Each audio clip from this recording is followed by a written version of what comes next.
తెలంగాణ రాజకీయాల్లో రోజుకో అంశం ఆసక్తికరంగా మారుతోంది.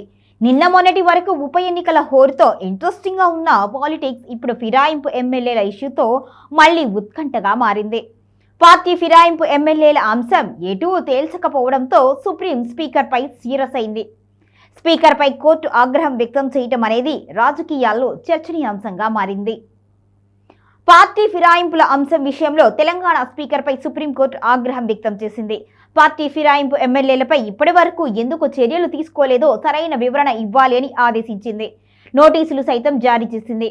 ఎమ్మెల్యేల ఫిరాయింపు కేసు పిటిషన్లపై విచారణ చేపట్టిన సర్వోన్నత న్యాయస్థానం తెలంగాణ స్పీకర్పై ఆగ్రహం వ్యక్తం చేసింది. ఎమ్మెల్యేల అనర్హతపై మీరు చర్యలు తీసుకుంటారా లేక మేం తీసుకోవాలా అని సుప్రీం ధర్మాసనం ప్రశ్నించింది. కోర్టు ధిక్కరణ కింద నోటీసులు సైతం జారీ చేసింది. 3 నెలలుగా చర్యలు తీసుకోకపోవడంపై కూడా సుప్రీం తీవ్ర అసహనం వ్యక్తం చేసింది.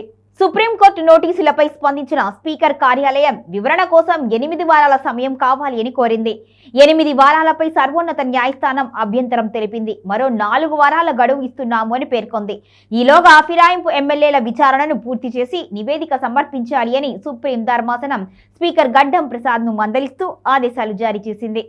గతంలో బీఆర్ఎస్ దాఖలు చేసిన అనర్హత పిటిషన్లపై జూలై 31వ తేదీన నిర్ణయం తీసుకోవాలి అని స్పీకర్ను జస్టిస్ గవాయ్ ధర్మాసనం గతంలో ఆదేశించింది.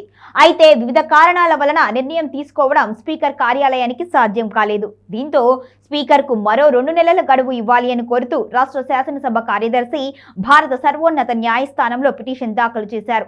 దీంతో విచారణ చేపట్టిన ధర్మాసనం తెలంగాణ స్పీకర్పై సుప్రీంకోర్టు ఆగ్రహం వ్యక్తం చేసింది. ప్రస్తుతం ఈ సమస్యను కాంగ్రెస్ ఎలా పరిష్కరిస్తుంది? స్పీకర్ ఎమ్మెల్యేలపై అనర్హత వేటు వేస్తారా లేక తమ పార్టీ వారే అని నిర్ణయిస్తారా అనేది ఇప్పుడు అందరి మదిలో మెదులుతున్న ప్రశ్న.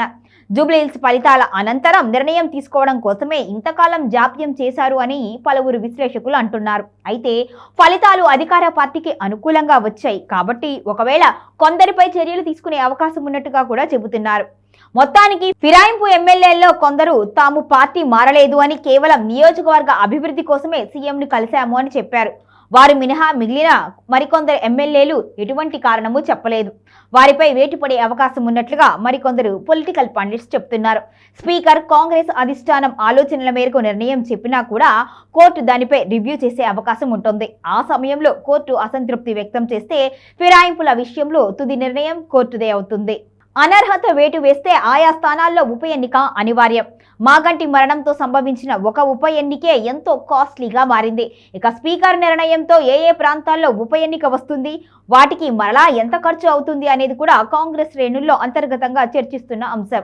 న్యాయ వ్యవస్థకు శాసన వ్యవస్థను శాసించే అధికారం ఉండదు. అయితే ఇక్కడ జరుగుతున్న జాప్యం కారణంగా మరోవైపు ప్రతిపక్షాల ఒత్తిడి కారణంగా సుప్రీం ఈ తరహా వ్యాఖ్యలు చేసింది.